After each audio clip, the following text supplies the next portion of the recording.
네, 오늘 이 뜻깊은 자리에 함께 해주신 모든 분들께 진심으로 감사드립니다. 환영합니다. 노동이 존중받는 나라, 함께 만드는 상생의 미래, 전국 민주노동조합 총연맹 초청 간담회를 본격적으로 시작하겠습니다. 오늘 간담회는 노동계와 정부가 신뢰와 존중의 마음으로 얼굴을 맞대고 노동존중 사회와 상생의 미래를 함께 모색하기 위해 마련됐습니다. 그럼 먼저 대통령님의 모두 말씀이 있겠습니다. 네, 민주노총 관계자 여러분 이렇게 만나기 위해서 참 반갑습니다. 여러분들 별로 안 반가운 거예요? 네, 많이 어려우시죠? 이게 지금 일반적으로도 어려운 상황인데 지금 중동 전쟁 때문에 상황이 점점 악화되고 있는 것 같습니다. 우리 국민주권정부는 노동 존중 사회를 위한 나름의 정책적 노력을 최선을 다하고 있습니다. 그런데 아마 노동계에서 보기에는 많이 부족할 거예요. 근데 국정이라고 하는 게 노동계만을 대표할 수도 없고 그렇다고 산업계만을 대표할 수도 없고 경영계만을 비교할 수도 없고 저희는 양자를 적절하게 잘 조정해서 노동도 존중되고 또 산업 경제 발전도 또 추진해야 될 그런 입장이 있습니다. 좀 부족하긴 하지만 그래도 노동조합법 개정이나 또 노동절 명칭 복원, 공휴일 지정 같은 제도적 성과도 있습니다. 또 한편으로 우리 노동부 장관도 있지만 산업 현장에서 일터에서 노동자들이 죽어가는 그런 산업재해 사망자를 줄이기 위해서 최선을 다하고는 있는데 가시적 성과가 그렇게 빨리 나지는 않습니다만 최근에 보니까 조금씩 성과들이 나는 것 같아요. 어쨌든 일하러 갔다가 일터에서 죽어가는 살기 위해서 노력하다가 죽음을 맞는 그런 일은 최소화될 수 있도록 노력하겠습니다. 산업재해를 줄이는 문제는 우리가 제도적으로 노력도 하고 정책적으로 노력도 하지만 노동계에서의 참여도 중요한 것 같아요. 그 산업 현장의 안전시설 미비나 안전조치 부족 문제는 정부의 단속만으로는 어려워서 노동계도 그 단속이나 사전 관리에 좀 많이 참여해 주면 좋겠습니다. 물론 거기 인력이 소요될 수 있는데 거기는 제가 노동부 예전에 얘기한 것처럼 일종의 일부 비용을 우리가 지원하는 방법도 있을 것 같고요. 감시원들을 노동계에서 충원하는 방법도 있을 것 같습니다. 네, 그래요. 하여튼 규모를 좀 늘리면 좋겠고요. 특히 소규모 산업 현장에서 산업재해가 줄어들지 않고 있는 게 문제인데 정부로서도 가능한 방법이 뭔지를 잘 찾아보겠습니다. 또 현장에서 임금 격차 문제나 고용 안정성의 문제도 사실 매우 심각하죠. 근데 제가 노동계에 좀 부탁드리고 싶은 건 이런 겁니다. 사실 우리가 아주 오랫동안 성장 드라이브 정책을 취해오면서 노동계에 대한 노동자에 대한 탄압이 일상화된 측면이 있어요. 그게 이제 아주 오랜 시간 동안 계속되다 보니까 노동계에는 아마도 그 일종의 트라우마 같은 게 있어서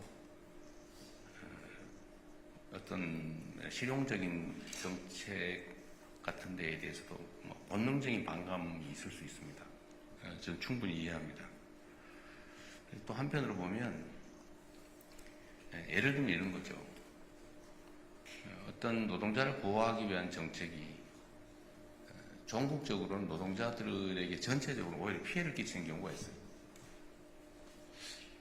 저는 2년 노동계약 2년이 지나면 정규직 해야 된다 이런 법조항문이 형식으로 보면 아주 그렇다고 좋은데 현실로는 고용하는 측이 2년 11개월 딱 잘라가지고 절대로 2년 넘게 계약을 안 하죠.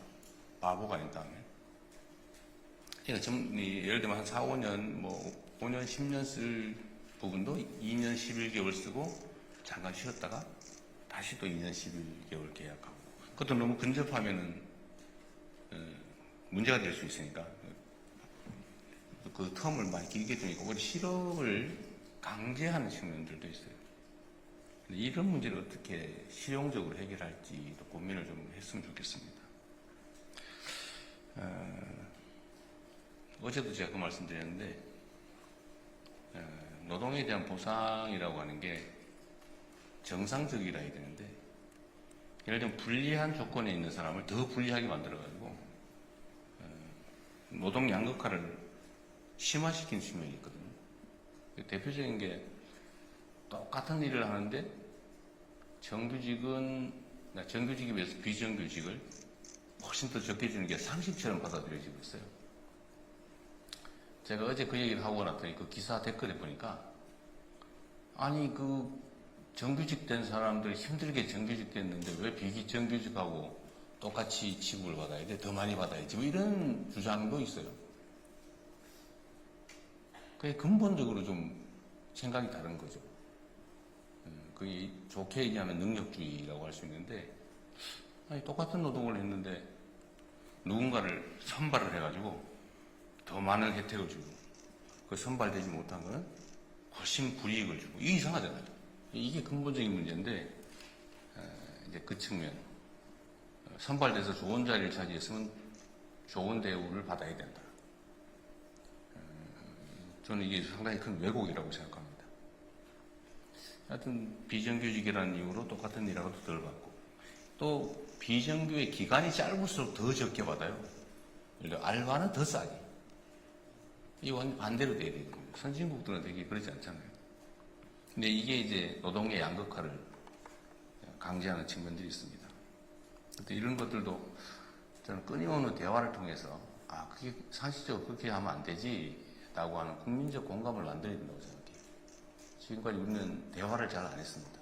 그냥 싸웠죠. 싸우니까 편이 갈려가지고 서로 일방적인 주장만 하고 개선은 안 되고 대립과 갈등은 격화되는 문제라고 생각합니다. 터놓고 얘기해야죠. 화나고 뭐 그러더라도 얘기해서 팩트에 기반해서 상식적인 결론은 서로 내주고, 이해관계가 달라서 합의할 수 없는 건 또 그런 건 싸워야 되겠죠.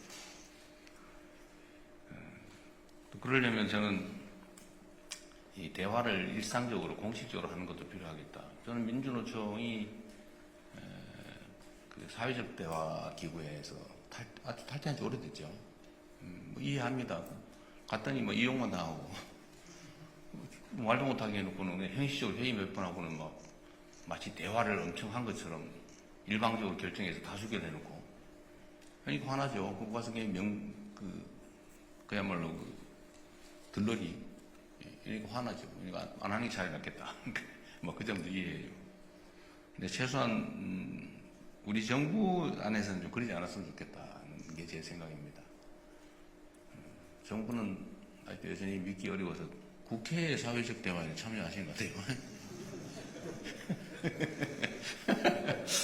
나를 못 믿어서 그런가? 아니면 어차피 이재명 대통령도 잠시 있다가 떠날 거니까 어차피 정부의 본질은 변하지 않는다, 그렇게 생각해서 그런지 모르겠는데, 근데 국회도 마찬가지예요. 국회는 오히려 더 빨리 굴지도 몰라. 어쨌든 신뢰라고 하는 게 필요하겠죠. 또 신뢰라고 하는 게 쉽게 생기지는 않습니다. 신뢰도 자산이라고 하는데, 그 많이 인출해가지고 쉽게 말해서 평소에 많이 훼손되면 믿을 만한 일도 못 믿게 되죠. 그게 우리 사회가 쌓아온 업보라는 생각이 듭니다. 또 한편으로는 어쩔 수 없는 측면이 있었을지도 몰라요. 예를 들면 절대 빈곤을 벗어나는 게 급선무이다 보니까 일단 좀 참자, 견뎌라, 그리고 힘 약한 쪽이 좀 더 피해를 입었던 거 아닌가 싶어요. 이제는 그렇게 가서는 안 된다는 생각이 듭니다.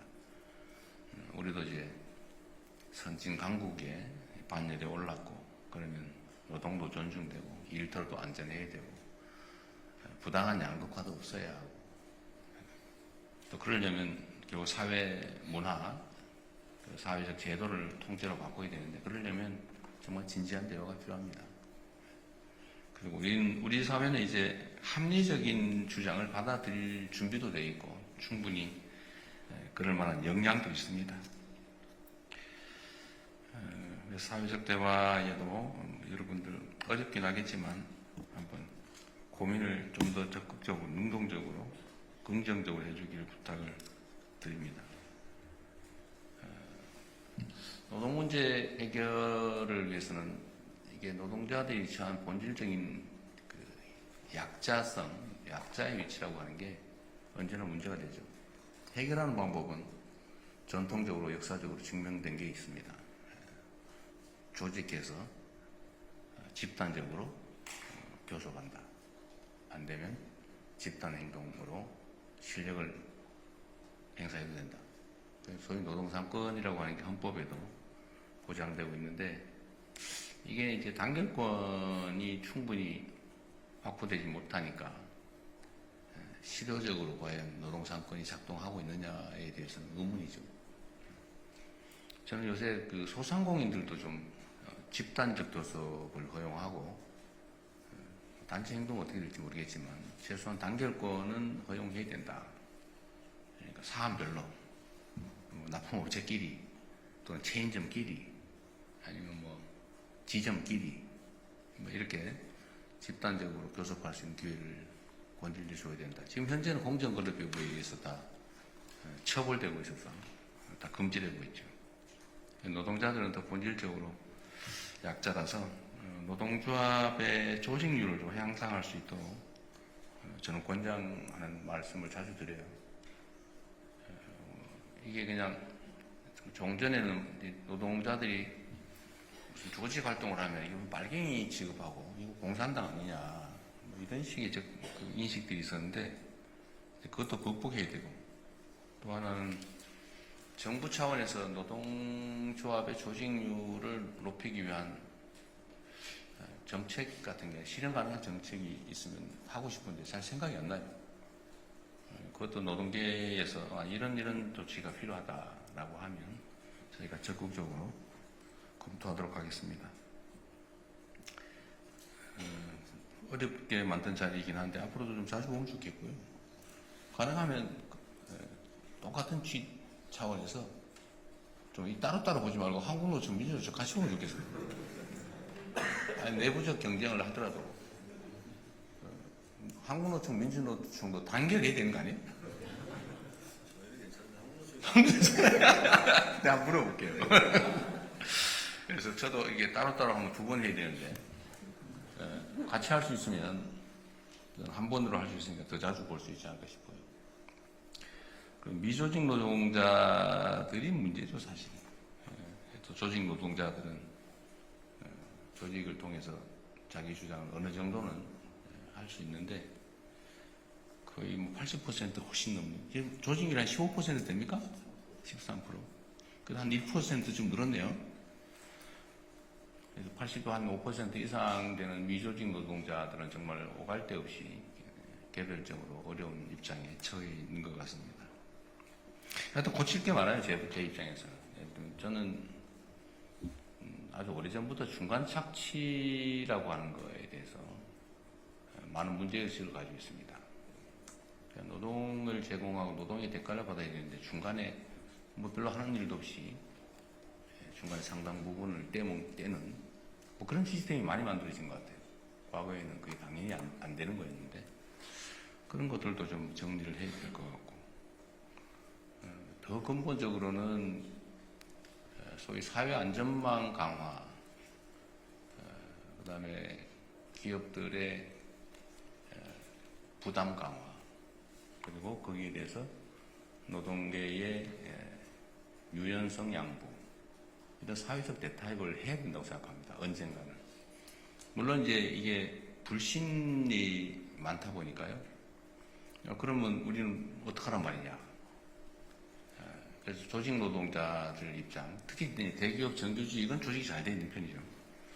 거기 단단하게 뭉쳐서 뭐 권리 확보를 잘 해나가고 잘 지키고 있긴 한데 그러다 보니까 사용자 입장에서는 이제는 정규직은 절대 안 뽑는다가 아주 당연한 상식이 되어버렸습니다. 그러니까 기존에 조직된 노동자들 정규직 입장에서는 확실하게 자기 위치를 찾겠지만 그분들의 자녀들, 다음 세대들은 정규직의 자리를 결코 누릴 수가 없겠죠. 와서 오직 답답하면 일부 노조에서 새로 뽑을 때는 노조원 동의받아 뽑아라. 이런 거 하는데 아예 안 뽑는데 어떡할 거예요. 그래서 일정수 고용 규모를 유지해라. 이런 투쟁도 하는 것 같더라고요. 근데 그게 되겠습니까, 그게? 결국은 노동자들의 전체적인 처우 개선, 위상 강화를 위한 일들이 결국은 궁극적으로는 노동자들의 처우나 위상을 약화시키는 결과가 되는 것 같습니다. 근데 이 얘기를 하려고 그러니까 자기한테 불리한 측면이 딱 떠오르는 거예요. 절대로 그 얘기 말도 꺼내면 안 된다. 그런 생각들도 있어요. 저는 이제 말을 꺼내는 편인데 누군가 얘기해야 되지 않습니까? 그리고 신뢰를 쌓아야죠. 지금은 해고되면 너무나 불이익한 아주 위험한 상황에 처하니까 실제로 양보하기 어렵고, 그러니까 사용자들은 절대 정규직 안 뽑고 웬만하면 다 하다못해 사내 하청 또는 이렇게 파견 근로 이런 희한한 방법들을 다 동원해가지고 심지어 1년 11개월만 쓰고 온갖 그 꼼수 이게 다 작동을 하는 것 같습니다. 그래서 이거를 단기간에는 저는 쉽지는 않을 거라고 봐요. 그러나 정부가 확실하게 중심을 잡고 책임을 져주고 정말로 진지한 대화를 통해서 서로의 상황을 확인하고 양보하는 만큼 얻을 수 있게. 제가 기업 쪽에도 얘기를 해보니까 그래요. 자기들은 추가의 부담을 할 생각이 있다. 고용 유연성을 확보할 수 있다면 생산성이 올라가고 자기들은 경영상 좋아지는 점이 있으니까 양보할 수 있지만 노동계가 하겠냐? 절대로 안 하겠지. 이렇게 얘기를 해요. 노동계 입장에서는 또 당연하겠죠. 그거 어떻게 믿냐? 그것도 이해하죠. 정부가 책임을 사실 이때까지 안 졌으니까요. 그러니까 결국 주요 주체인 경영, 노동, 정부 여기는 정말로 진지한 대화를 해야 됩니다. 여러분도 대통령이라는 사람이 또 우리 또 괴롭히려고 그러는 거 아니냐 하는 생각을 할 수 있는데 저는 그럴 생각은 없어요. 저는 국가 발전에서 저는 경제 성장과 발전도 정말로 중요하거든요. 그러나 그 과정에서 누군가 피해를 봐서도 안 되고 또 누군가가 그걸 독점해서도 안 됩니다. 그러려면 다 손잡고 가야 됩니다. 그래서 제가 일종의 도박을 했는데 보통 옛날에 노동부 하면 노동탄압부라고 그랬잖아요. 실제로 그랬어요. 노동부가 대법원 판결에 어긋나는 노동 지침 만들어가 현장에 시행하고 소송하는 사람만 구제받고 아닌 사람들은 다 여전히 피해를 입고, 그런데 그걸 노동부가 방치할 뿐만 아니라 조장하고 노동부가 나서서 노동자 탄압하고 옛날에 많이 그랬죠. 요새는 안 그러시죠? 그래서 이게 비정상이다. 노동부는 노동을 보호하는 노동자들이 하면 좋겠다.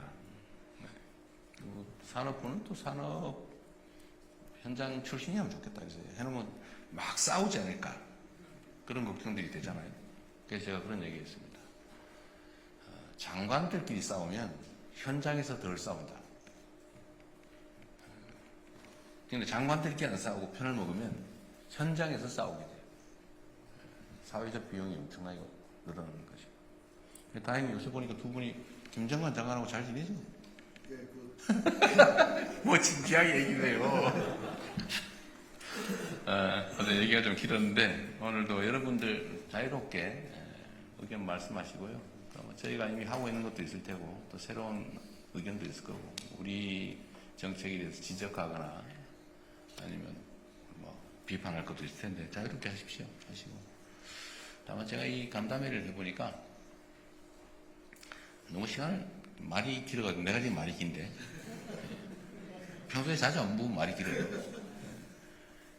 가급적 요약해서 많은 분들이 다 의견을 말씀하실 수 있는 기회를 만들면 좋겠습니다. 여하튼 환영합니다. 그리고 고생 많습니다. 예, 대통령님 말씀 감사합니다. 이어서 전국 민주노동조합 총연맹 양경수 위원장님의 인사 말씀이 있겠습니다. 저희는 저만 좀 길고 나머지는 2분 이내로 주겠습니다. 먼저 나라 안팎으로 굉장히 현안이 많은 시기인데 작년 9월 용산에서 제안드렸던 우리 산별 대표자들과의 간담회 잊지 않고 자리 마련해 주셔서 진심으로 감사드립니다. 63년 만에 되찾은 노동절이 이제 얼마 남지 않았는데요. 노동절 앞두고 또 이런 자리가 마련돼서 더욱 뜻깊지 않나 생각을 합니다. 저는 지난 한 달 정도를 개정된 노조법에 따라서 원청교섭을 현실화시키기 위해서 현장을 한 달 정도 전국을 돌았습니다. 곳곳에서 이재명 정부의 노동정책에 대해서 반신반의했던 시선이 기대로 좀 바뀌고 있구나 이런 걸 느낄 수 있었습니다. 노동 안전에 대한 관심과 대책 문제라든지 말씀 주셨던 노조법이나 공무직위원회법 또 학교급식법과 같은 제도적 개선에 대한 긍정적 평가 때문이지 않나 생각을 합니다. 그런데 한편에서는 아쉬움을 토로하는 목소리도 있습니다. 현 정부의 정책이 아궁이에 불은 떼는 것 같은데 아직 바닥에 온기를 느낄 수는 없다는 것이 현장의 평가인 것 같습니다. 정부 정책의 신뢰도를 높이기 위해서라도 분명한 실천이 함께 보장되는 것이 필요합니다. 대통령께서 도지사 시절에 단행하셨던 계곡정비 사업이라든지 최근에 부동산 정책이라든지 이런 것들이 국민들한테 환영을 받는 것은 정책의 일관성과 함께 분명한 실천이 담보되었기 때문이라고 생각을 합니다. 노동정책에서도 그런 실천이 함께 되면 좋겠다 싶습니다. 그런 측면에서 얼마 후면 최저임금 논의를 시작하게 됩니다. 올해 처음으로 노동부가 특수고용 플랫폼 노동자들에 대한 최저임금 논의를 요청했습니다. 굉장히 의미 있는 일이라고 생각을 합니다. 그리고 모든 노동자들의 임금인 최저임금의 대폭적인 인상을 위해서도 관심을 가져주셨으면 좋겠습니다. 또한 조만간에 공공부문의 비정규직 실태조사와 처우 개선 대책도 발표될 예정입니다. 공공부문 비정규직 노동자들이 정부 부처를 상대로 원청교섭을 요구하고 있는 지금이 공공부문부터 정부가 모범 사용자로서 역할을 해서 실질적인 대책 마련과 또 신속한 시행을 할 수 있는 좋은 기회라고 생각을 합니다. 노동 현장의 가장 큰 관심사는 아무래도 AI라고 생각합니다. AI는 이미 노동 현장에서 많은 영향을 미치고 있습니다. AI가 위험한 일이나 어려운 일, 야간 노동을 대신해 준다고 하면 마다할 이유가 없겠습니다만 자동화라고 하는 것이 곧 일자리의 상실이라는 역사적 경험 속에서 우려가 많을 수밖에 없습니다. 특히나 피지컬 AI의 도입은 일자리의 변화가 아니라 완전한 소멸을 추구한다는 점에서 그간의 대책과는 달라야 한다고 생각합니다. 단순히 일자리 정책에 머무는 것이 아니라 사회안전망, 또 노동권, AI로 발생하는 기업의 초과 이윤을 어찌 환수할 건가의 문제까지 종합적인 논의와 대책이 필요하지 않은가 싶습니다. 그래서 정부의 주요 정책을 결정할 때 환경영향평가라는 것을 하듯이 노동환경에 미치는 영향을 의무적으로 검토하는 노동영향평가를 전면적으로 도입할 것을 제안드립니다. 정부는 초고령화 시대를 맞이해서 보건의료와 돌봄 등의 일자리가 대폭 늘어날 것이라고 전망하고 있습니다. 청년 고용을 늘리기 위해서는 수치상이나 통계적으로 실업률을 낮추는 데 급급할 문제가 아니라 늘어나는 일자리의 질을 향상시키는 것이 필요합니다. 그래야 청년들이 대부분 내몰리고 있는 비정규직 일자리를 양질의 일자리로 전환할 수 있고 그래야 쉬었음 청년은 줄고 또 초고령 사회를 대비할 수 있지 않나 싶습니다. 이를 위해서라도 노정 간에 또는 초기업 교섭과 같은 집단적 노사관계와 논의구조를 만들어서 대책 논의를 함께하는 것이 필요하다고 생각합니다. 초기업 교섭은 실질적인 대안을 마련하기 위해서 반드시 필요하다는 점을 다시 한번 강조드리고 싶습니다. 노동조합 조직률도 말씀해 주셨습니다만 노동조합 조직률은 그 사회의 삶의 질을 평가하는 척도라고 생각합니다. 문재인 정부 시절에 민주노총 조합은 약 30만 명이 가파르게 증가한 경험이 있습니다. 그럴 수 있었던 것은 정부의 공공부문 비정규직 정책이 토대가 되었기 때문입니다. 특수고용 플랫폼 노동자의 노동자성을 인정하는 것이 노동조합 조직률 제고의 큰 추동력이 될 거라고 저는 생각합니다. 그리고 그렇게 형성된 노동의 힘이 우리 사회의 민주주의를 지키는 것은 물론이고 또 우리 사회가 전 방향으로 전진할 수 있는 기관차 역할도 함께 할 수 있을 것이라고 믿습니다. 노동자가 안전하게 일할 수 있는 사회는 모두가 안전한 사회입니다. 노동자가 해고와 부당한 행위로부터 자유로운 사회는 모두가 안정적일 수 있는 사회라고 생각합니다. 노동자가 권리를 보장받는 사회는 모두의 권리가 평등하게 보장되는 사회라고 믿습니다. 오늘 산별 대표자들과의 논의와 간담회 자리가 노동자의 삶은 물론이고 우리 사회의 진전을 위한 귀중한 출발점이 되었으면 좋겠습니다. 오늘의 소중한 자리 마련해 주셔서 다시 한번 감사드립니다. 고맙습니다.